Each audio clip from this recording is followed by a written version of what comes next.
자, 오늘 하루도 말씀을 시작한 여러분 사랑하고 축복합니다. 말씀 붙드시고 생명의 삶을 사시기 바랍니다. 누가복음 17장 26절에 37절까지 자, 우리 온라인으로 보시는 분들도 함께 교독하도록 하겠습니다.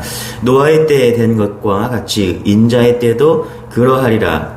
노아가 방주에 들어가던 날까지 사람들이 먹고 마시고 장가들고 시집가더니 홍수가 나서 그들을 다 멸망시켰으며 또 롯의 때와 같으리니 사람들이 먹고 마시고 사고 팔고 심고 집을 짓더니 롯이 소돔에 하늘로부터 불과 유황이 비오듯 하여 그들을 멸망시켰느니라. 인자가 나타나는 날에도 이러하리라. 그날에 만일 사람의 지붕 위에 있고 그의 세간에 집 있으면 그것을 가지러 내려가지 말 것이요 밭에 있는 자도 그와 같이 뒤로 돌이키지 말 것이니라. 롯의 처를 기억하라. 무릇 자기 목숨을 보존하고자 하는 자는 잃을 것이요 잃는 자는 살리리라. 내가 너희에게 이르노니 그 밤에 둘이 한 자리에 누워 있음에 하나는 데려감을 얻고 하나는 버려둠을 당할 것이요 함께 맷돌을 하나는 데려감을 얻고 하나는 버려둠을 당할 것이니라. 37절 같이 읽겨 시작. 그들이 대답하여 이르되 주여 이르시되 죽어 있는 곳에는 독수리가 모이느니라 하시니라. 아멘. 예수님이 이 시대를 지적하면서 바로 인자의 때가 그리고 인자의 때가 노아의 때와 같고 그 다음에 롯의 때와 같다 이렇게 말씀하십니다. 자, 이 때를 가르쳐서 지금을 가르쳐서 노아의 때와 그리고 롯의 때와 같다. 여러분 하나님의 때가 되면 반드시 하나님은 심판하신다는 것이죠. 그것을 노아의 때를 통해서 보여주셨고 그리고 소돔과 고모라 성의 그때 심판의 때를 통해서 보여주셨습니다. 그러므로 우리가 해야 될 일은 뭐냐면 정신 차려야 된다는 것이죠. 얼마나 혼돈과 혼미한 그런 시대를 우리가 살아가고 있습니까? 여러분 혼돈의 시대를 한마디로 정리하면요 경계가 허물어진 시대 이렇게 말할 수 있습니다.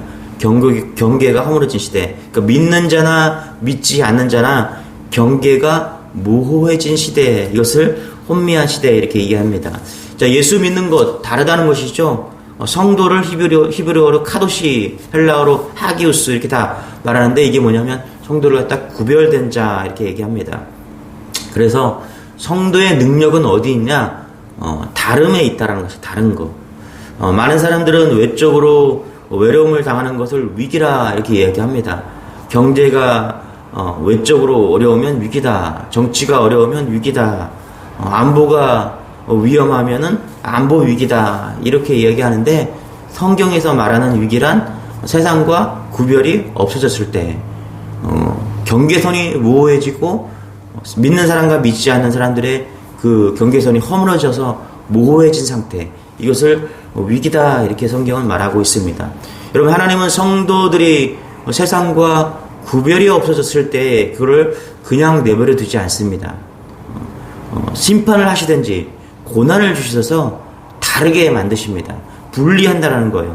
양과 염소를 분리하듯이 하나님은 분리하십니다. 그래서 점검할 것은 뭐냐 하면 내가 크리스찬이냐 넌 크리스찬이냐 내가 지금 구별된 삶을 살고 있느냐 구별이 없다 그러면 가짜라는 것이죠. 위기라는 거예요. 진짜 지금 위기가 찾아왔다는 것입니다. 자, 오늘 성경이 그 얘기하고 있는데요. 성경에도 여러 가지 이야기가 많이 나옵니다. 노아의 심판이 왜 있었습니까? 노아 때 하나님을 섬기는 사람들과 우상을 섬기는 사람들 보니까 섞여 있는 거예요. 구별이 없는 거예요. 예? 같아진 겁니다. 아담의 아들 가운데 그 셋의 후예와 가인의 후예가 막 섞여 있었습니다. 하나님은 분리하셨거든요. 가르셨어요. 그런데 노아 시대 때 그들이 섞이기 시작했어요. 경계가 무너진 것입니다. 그것 때문에 심판이 있었고 그 결과 다시 갈라지게 되었다는 것입니다. 자, 우리가 이런 관점으로 한번 보자는 거죠. 26절, 27절 같이 한번 읽어볼게요. 시작. 노아의 때 된 것과 같이 인자의 때에도 그러하리라. 노아가 방주에 들어가던 날까지 사람들이 먹고 마시고 장가들고 시집가더니 홍수가 나서 그들을 다 멸망시켰으며. 자, 노아가 방주에 들어가던 날까지. 자, 여러분 노아의 방주에 들어가는 순간 허물어졌던 뭐가 생겼어요? 경계가 다시 생긴 것입니다. 여러분 그 경계가 무엇인지 아시죠? 노아의 방주에는 구원이 있었고요. 노아의 방주 밖에는 뭐가 있었어요? 심판이 있었습니다. 물심판이 있었어요. 그러니까 노아가 방주에 들어가는 순간 경계가 딱 생겨버린 것이죠. 노아의 방주가 상징하는 것이 뭐냐면 교회죠, 여러분. 그리고 그리스도 우리를 말하고 믿는 자들 우리를 말합니다. 자, 여러분, 우리는 구원받은 백성이고요. 구원의 방주는 교회입니다. 세상과 구별되는 경계선이 교회여야 된다는 거예요. 우리라야 된다는 거예요, 여러분. 그래서 성도와 교회는요, 세상을 구분짓는 경계선인 것입니다. 우리가 그 경계선에 서 있는 것입니다. 또 계속 볼까요? 우리 28절, 29절 같이 시작.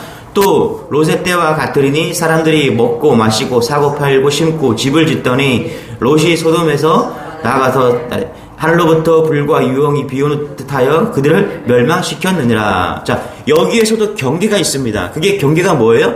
소돔에서 나가던 날, 소돔성이 경계였습니다, 여러분. 노아의 방주가요, 교회의 구원의 방편이었다면요, 소돔성은요, 멸망의 상징이었습니다. 하나님은 구원과 심판에 대해서 여러분 절대로 모호하게 말씀하시지 않고요, 명확하게 선을 그어서 말씀하십니다. 그래서 여러분, 우리 역시 믿음 안에서 온전히 서야 됩니다. 경계선에서 하나님의 편인가 세상 편인가 반드시 선택을 해야 됩니다. 중간은 없어요. 선택하셔야 됩니다. 이러한 때에 우리가 어떻게 그러면 하나님을 선택하고 승리할 수 있는가? 세상과 성도로 경계에서 있는 우리에게 신앙을 어떻게 하나님을 쪽을 선택할 수 있는가? 31절에 이렇게 말씀하십니다. 우리 같이 한번 읽어볼게요. 시작. 그날에 많은 사람이 지붕 위에 있고 그의 세간이 그 집 안에 있으면 그것을 가지러 내려가지 말 것이요. 자, 그죠? 이렇게 31절에 이렇게 얘기합니다. 내려가지 말 것이요. 여러분, 우리가 경계선에서 어떻게 하나님의 편을 선택할 수 있느냐? 첫 번째는 이건 것 같아요.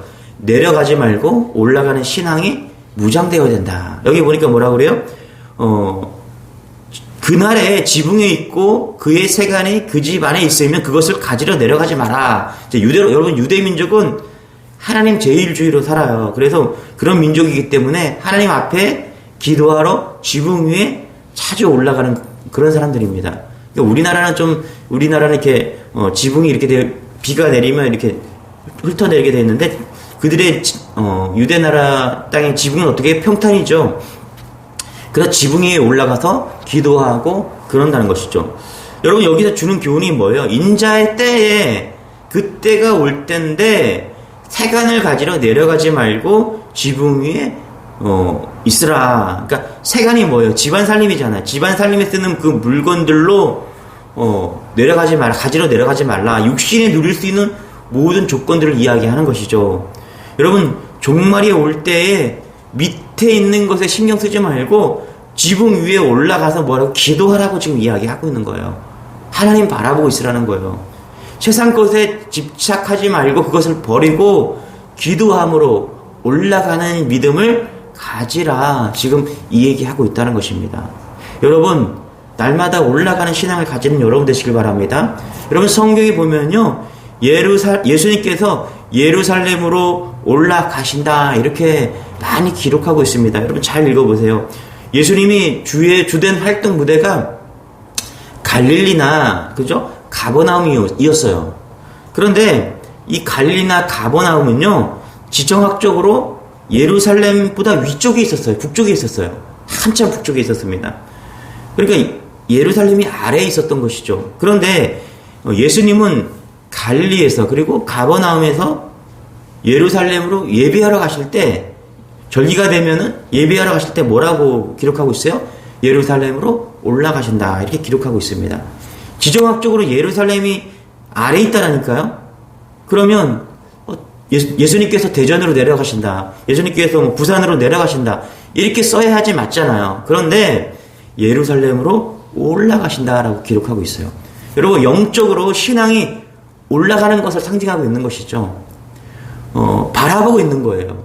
성전을 바라보고, 주님을 바라보고, 하나님을 바라보고. 그래서 지정학적으로는 예루살렘이 내려가고 있는 것이 맞지만은 어떻게 메시지가 담겨 있는 거예요. 올라가신다.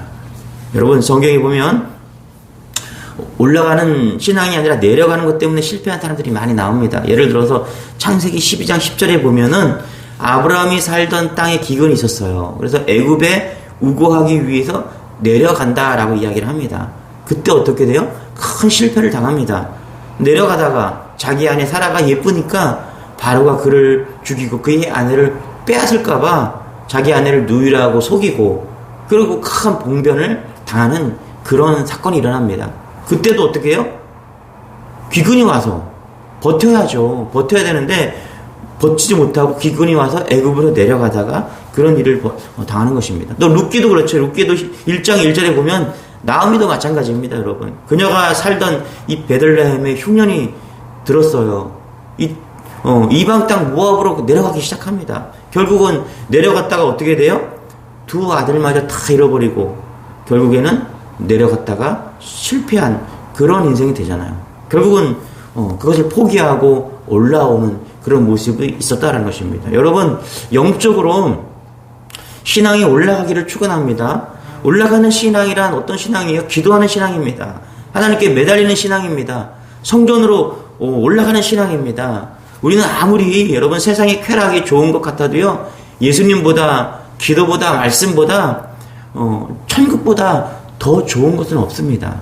그래서 세상 것을 쫓아서 내려가는 세간의 것에 마음을 두고 자꾸 내려가는 것이 아니라 오늘 어떻게 해요? 지붕 위에서 기도하는 그런 신앙, 계속적으로 올라가는, 기도로 올라가고 말씀으로 올라가고 예수님 바라보면서 올라가는 신앙을 가지라는 것이죠. 여러분, 이럴 때 우리가 경계선에서 있지 않고 하나님의 편을 선택할 수 있다는 것입니다. 구별된 삶을 살 수 있다는 것입니다. 이런 믿음이 여러분의 있기를 소망합니다. 우리 두 번째는 뒤를 돌아보지 말고 주님을 바라보라고 말씀하십니다. 자, 우리 31절 32절 같이 읽어볼게요. 시작. 그날에 만일 사람이 지붕 위에 있고 그의 세간이 그 집 안에 있으면 그것을 가지러 내려가지 말 것이요 밭에 있는 자도 그와 같이 뒤로 돌이키지 말 것이라. 롯의 처를 기억하라. 여러분, 롯의 아내가 소돔과 고모라 성이 불심판을 받을 때 빠져나오다가 뒤를 돌아보고 소금 기둥이 되었습니다. 여러분, 롯의 아내가 돌아본 것이 무엇입니까? 먹고 마시고 사고 팔고 그리고 집에 세간에 대해서 미련이 있었다는 것입니다. 28절에 이렇게 말합니다. 또 롯의 때와 같으리니 사람들이 먹고 마시고 사고 팔고 심고 집을 짓더니. 그러니까 롯의 아내가 뒤를 돌아본 것은요, 그녀의 마음이 정녕 어디에 있었는지를 드러내고 있죠. 롯의 아내가 뒤를 돌아본 것은요, 그녀가 소돔을 사랑한 것을 입증하고 있다는 것입니다. 이는 그녀가 자신의 생명보다는 이 땅의 재물과 집과 보물에 마음을 두고 있었다라는 것입니다. 믿음보다는, 예수님을 바라보기보다는 그의 마음속에 세상의 것에 마음을 두고 있었다는 것입니다. 여러분, 세간이 아니라 주님께 마음을 두는 여러분 되시길 바랍니다. 우리가 사순절이잖아요. 사순절은 딱 하나입니다, 여러분. 우리가 무엇에 마음을 둘 것인가, 그것을 정하는 거예요. 그리고 주님을 바라보는 것입니다. 여러분, 천사는 분명하게 롯과 그의 아내 그리고 그 딸들에게 31절에서 말합니다. 절대로 돌아보지 말라. 명령하셨습니다. 하지만 롯의 처는 그 명령에 순종하지 않았습니다. 왜 그렇습니까? 방금 전에 받은 천사를 통한 하나님의 명령을 어기는 것을 볼 때 여러분, 롯의 아내는 평소의 삶 속에서도 하나님의 명령에 불순종하고 있었다는 것을 알 수 있다는 것이죠. 여러분, 롯의 아내에 어떤 마음이 있었는가를 드러내고 있다는 것입니다. 여러분, 하나님의 음성을 듣는 여러분 되시길 바랍니다. 우리가 경계선에 있지 않고요, 날마다 믿음의 편을 선택할 수 있는 것은 뭐냐 하면 하나님의 말씀이 들려줘야 돼요. 절대로 돌아보지 말라. 이 한 말씀이 우리를 살리는 것입니다. 여러분, 여러 말씀도 아니에요. 돌아보지 말라. 세간의 마음을 두지 말고 위로 올라가 기도하라. 이 말씀이, 이 한 말씀이 우리를 살리는 것입니다. 여러분, 세상에 살지만 우리가 세상에 속하지 않는 것은 이 말씀이 들려지는 것입니다. 이 말씀이 들려지는 여러분 되시길 바랍니다.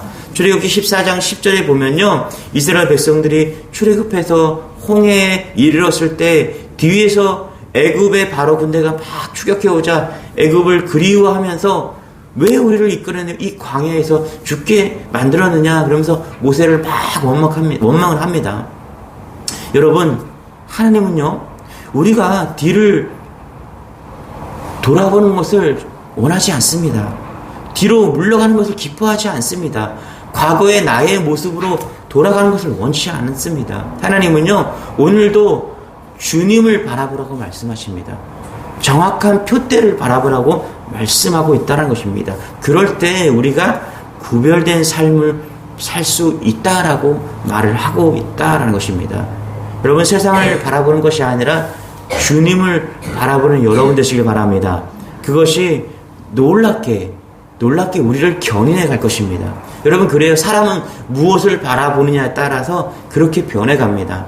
여러분, 주님을 바라봄으로 오늘도 말씀에 예수 그리스도의 견인을 받는 여러분 되시길 바랍니다. 우리 37절 같이 읽고 맡길게요. 시작. 그들이 대답하여 이르되 주여 어디 오니까 이르시되 죽음이 있는 곳에는 독수리가 모이느니라 하시니라. 죽음이 있는 곳에 독수리가 모인다는 것은 한마디로 뭐냐면 이 세상의 모습을 보여주고 있다라는 것입니다. 죽음이 있는 곳에 독수리가 모인다. 죄악이 성행하여 멸망당할 자들이 있는 곳에 죽음이 있다라고 지금 이야기하고 있는 것입니다. 여러분, 세상에는요, 쾌락과 즐거움이 있습니다. 향락이 있습니다. 여러분, 그런데 세상의 즐거움과 쾌락과 향락만이 있는 것이 아니라 동시에 뭐가 있어요? 예수님이 재림하시고 심판하실 심판이 있다는 것을 여러분 잊지 마시기 바랍니다. 그게 죽음이에요. 향락이 있는 곳에 죽음이 있다는 것, 시체가 있는 곳에 독수리가 있듯이 거기에 말세야 심판이 있다는 것입니다. 여러분, 시체는 죽은 자들을 뜻하는 것이죠. 죽어있는 자들, 말씀이 없는 자들, 거기에 죽음이 있다는 것입니다. 여러분, 하나님 믿지 않는 사람들은 죽은 자들이라고 지금 성경은 말하고 있다는 것입니다. 하나님 말씀 붙드시고 생명으로 나아가는 여러분 되시길 축원합니다. 내려가지 말고 기도로 또 말씀으로 하나님께 올라가는 그런 여러분 되시길 바랍니다. 우리가 취해야 될 행동이 있어요. 여러분, 어떻게 해요? 하나님의 나라냐, 하나님의 백성이냐, 이것을 분명하는 여러분 되시길 바랍니다. 요즘 우크라이나에서 원하지 않는 그런 전쟁이 일어나고 있지 않습니까? 그럴 때 분명한 게 뭐예요? 내가 어느 편에 서 있느냐. 여러분, 계속해서 이제 민주주의 진영과 사회주의 진영이 계속 갈리고 있습니다. 세상 지금 북한도 러시아를 지지하고 중국도 러시아를 지지하는 것처럼 가고 있지 않습니까? 우리나라는 미국에 이미 지지하고 민주주의를 지지한다고 선언을 했고요. 이제 우방과 나눠지고 있습니다. 분명한 것이 경계선이 그려지고 있다는 것입니다. 여러분, 세상이 그렇습니다. 세상도 그래요. 육적인 전쟁도 그래요. 영적인 전쟁은 이미 갈라져 있는 것입니다. 여러분, 어느 편을 선택하시겠습니까? 경계선에 서 있습니다. 오늘 내가 하나님의 편에 선택하는, 세상과 반드시 구별되는 그런 은혜가 우리 안에 있길 소망합니다. 기도하겠습니다. 주님, 그렇습니다. 오늘 분명하게 말씀을 붙잡기를 원합니다. 내가 경계선에 서서 있는 것이 아니라 오늘 하나님 편에 세상과 구별되는 그 믿음의 자녀들로 분명하게 서기를 원하오니 믿음을 더하여 주옵소서. 올라가는 신앙이 되게 하여 주시고 말씀 바라보는 뒤를 돌아보지 아니하고 오늘도 예수님을 바라보는 세상에 마음을 두지 않고 예수님께 마음을 두는 그런 믿음으로 나가기를 원합니다. 주여 함께 하시고 인도하시고 견인해 하여 주옵소서. 감사드리며 예수님의 이름으로 기도드리옵나이다. 아멘. 오늘 말씀 붙드시고 우리 성도의 견인이 함께 해달라고 우리 주 한번 해주고 기도하겠습니다. 주여, 주님